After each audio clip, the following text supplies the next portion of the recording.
Chapter 2. The Upper City. Erin. The 48th day of the moon of harvest's end. Year 1458 of the age of stagnation. The evening was closing fast. The sun hanging close to the horizon, and the shadows were creeping in. Erin had stopped at an overlook to rest. The city was all she had known her entire life. A mismatched patchwork of domes, spires, buildings from all ages. Some already reduced to ruins and plots of overgrown greenery in the city. All of this lay in the river valley below her. In the lower city, all over Ironcourt, small rainbows flickered to life and slowly turned into bright white lights. Erin's gaze followed the trails of soul gem lanterns snaking throughout the city. The lamplighters had started their rounds, and an icy wind had arrived from the highlands to the north behind her. But she barely noticed it, as her mind lingered on tonight's task and will. Erin was not sure which vexed her more. There were ways into the estate, but no options that offered cover. There were too many ways to get caught.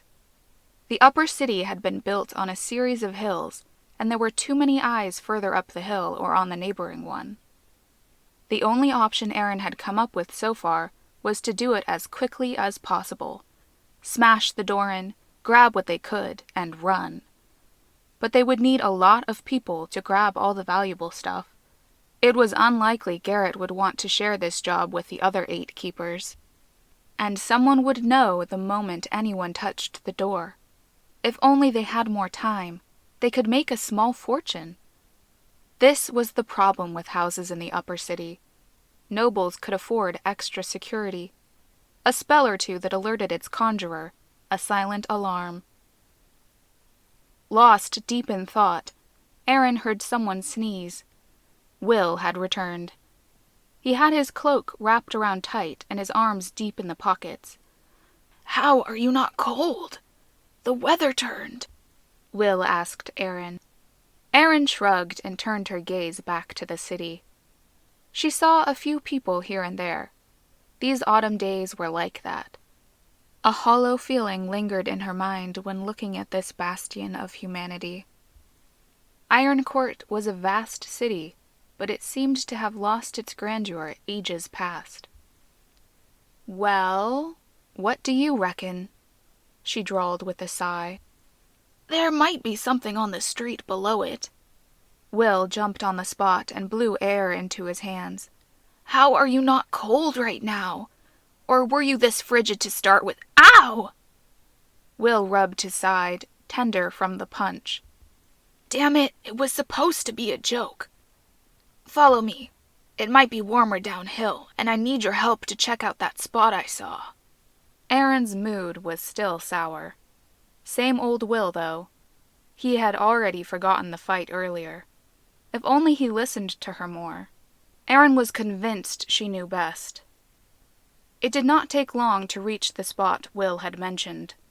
A park? Erin had not been here before. "Yeah, the back end of this is a cliff. Something caught my eye. Didn't have a chance to look closer. You're better at climbing than I am." Will was mumbling something, counting steps. Erin looked behind them and saw that the road had forked. 38. Do you see that? Wonder why no one lights these lanterns here." Erin squinted at the almost vertical cliffside. It was quite a way up to the next level. Branches, leaves, and other small vegetation, not to mention the patches of dirt, gravel, and protruding edges covering the cliff face, made it hard to see what Will was looking for. The park was gloomy, the trees and bushes overgrown and wild. "There! Isn't that a grate under the vines? Cellar ventilation, maybe.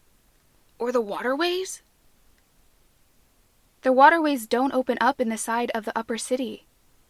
Erin could not see what Will was pointing at, but a rusted grate cover stuck in the vines caught her attention. She then cast a look at Will, who was now pacing back and forth, still rubbing his hands together and occasionally jumping. "Are you okay?" Not that cold, you know." "It's damp freezing," Will stammered a reply. The icy wind that had risen was blowing strong, but Aaron did not mind it this time. Usually, it was her who was whining about the cold weather. "Never mind. I'm sure I'll be fine. Now climb up that tree.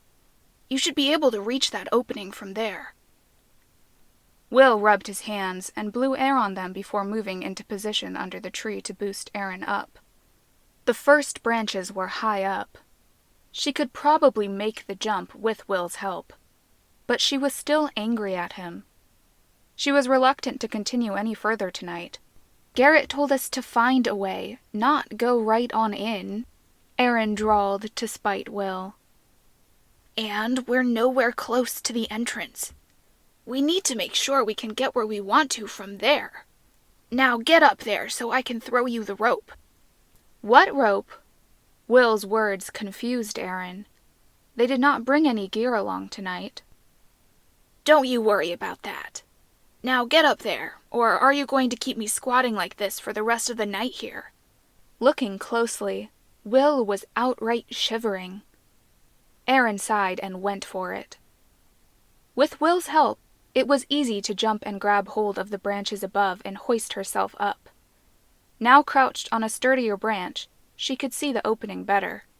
A rectangular hole was hidden in a nook of the cliff face, just above the cover stuck in the vines. A protruding rock below hid it from view, and a small gutter was visible on the hole's bottom edge. It looked promising, large enough to crawl through, and it led into the cliff, roughly the direction of the residential area above. But Aaron was not entirely certain as to what would need such a large ventilation or drainage shaft. She had never seen one of these elsewhere in the city.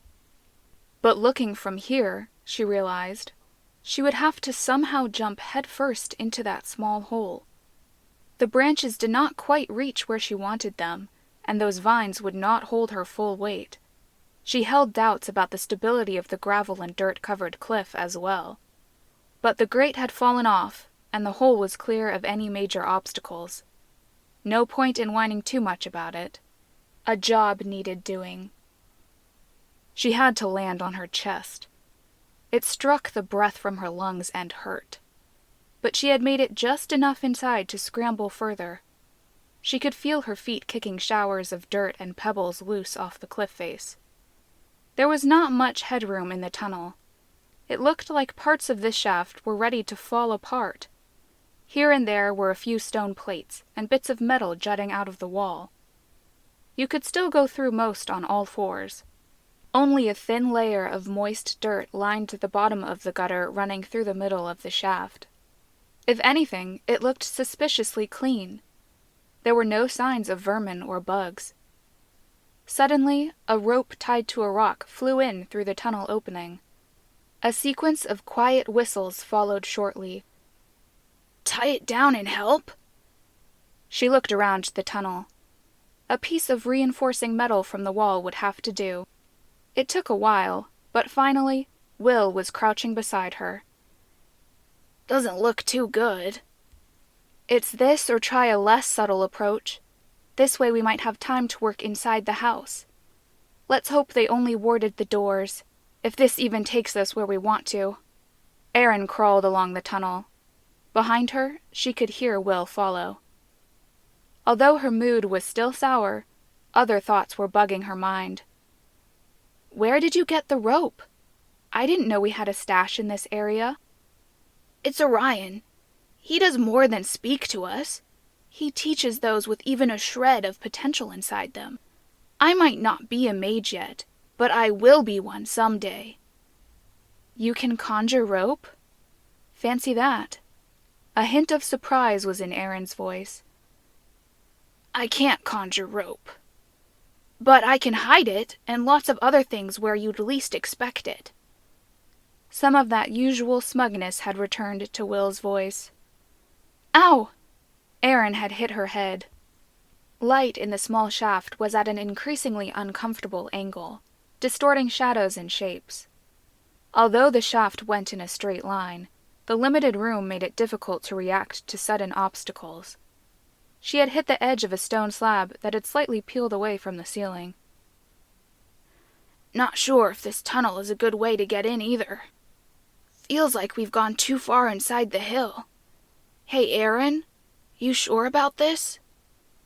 You were the one who got us in here. We'll go as far as we can. If we hit a dead end, we have to back out. Hold on. I think I just... Yep, I did. Will's voice suddenly came from behind a corner. What? She heard Will grunt and something metallic grinding on stone. A cover. Shaft leads up. Will was panting from the effort. Aaron could barely guess the struggling figure behind her. As a heavy thud sounded somewhere above the two of them, a series of louder thuds startled Aaron down in the tunnel. Dust struck her face just as she realized slabs of stone were falling from the tunnel ceiling.